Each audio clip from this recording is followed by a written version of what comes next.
there. It's kind of still open. The Panthers may be the best shot there at 5-9 because they're also 3-1 in division play. But you look at the final 2 weeks for all 4 squads there. You got the Bucs facing Carolina at Atlanta, the Panthers at the Bucs, New Orleans, and then the Saints and Falcons still in it somehow, but a little longer shot there. The Saints have Philly, Carolina, Arizona, and then of course TB12 and the Bucs when it comes to the Falcons. All right, the 1-2 punch of Emory Hunt and Mike McClure to get everything for us here when it comes to those futures. And you're looking at some of those divisions. And Emory, looking at the NFC South there, I mentioned those 4 teams. It's still up for grabs in Week 16. The Bucs have that slight lead, the tiebreak over the Falcons. But give me your best bet to come out of this thing in the South.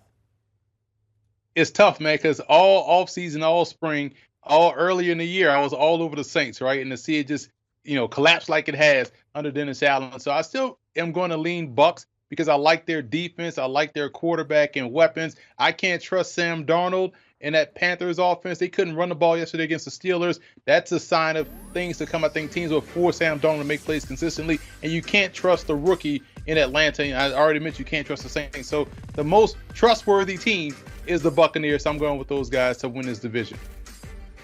I'm right there with you, Emory, on the Bucs. Look, it's a steep price, minus 320. I get that. Those odds imply 76% chance to win the division here.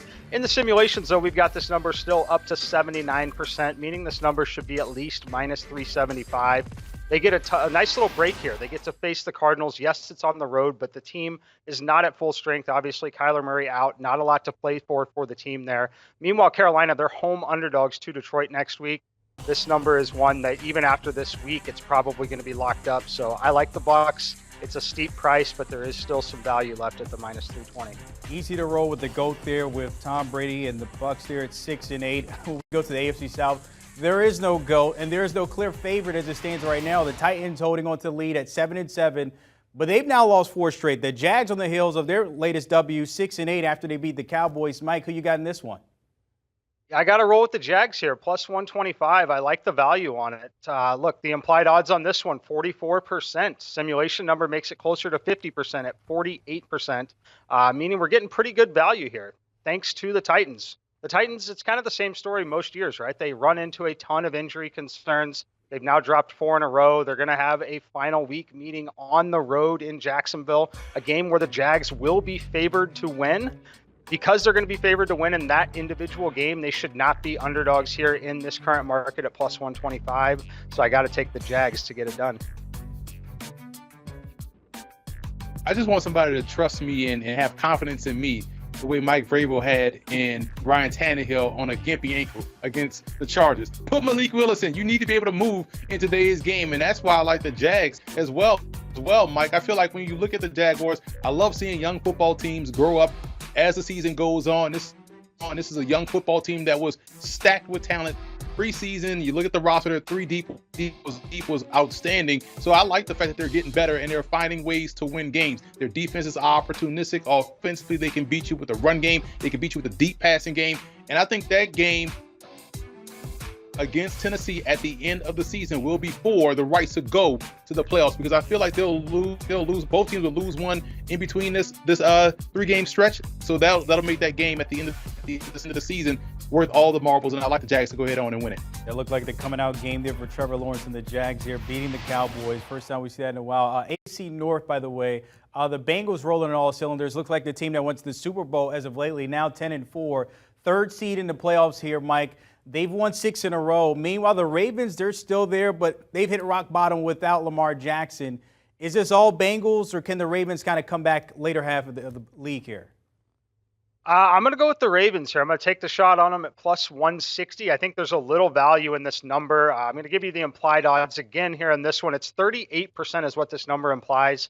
I have the number closer to 45%, meaning this should be plus 122. Cincy has been incredible recently. They still have a tough road to go, though. Starting with a trip to Foxborough, never easy, especially this time of the year. They still have to play the Bills. Meanwhile, the Ravens have 2 very winnable home games in a row against a rookie quarterback with the Falcons. Who knows who's playing quarterback for the Steelers? And then this game's going to be finally decided.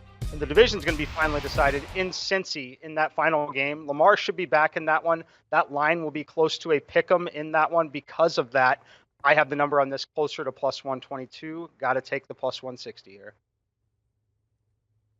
Yeah, I'm right with you, Mike. I'm going with the Ravens as well. I'm on to Lamar Jackson's game. Every year he starts off MVP candidate in September. Then in November, that flaming hot Cheetos diet catches up with him and he gets sick and then he gets hurt. So now we're going to see him come back. They're going to rescue this offense for Baltimore, and he shows his value when he's not playing because that offense can't do absolutely nothing. Nothing. Their defense, however, has gotten better, and that's the positive sign here because they're going to need that defense against Pittsburgh.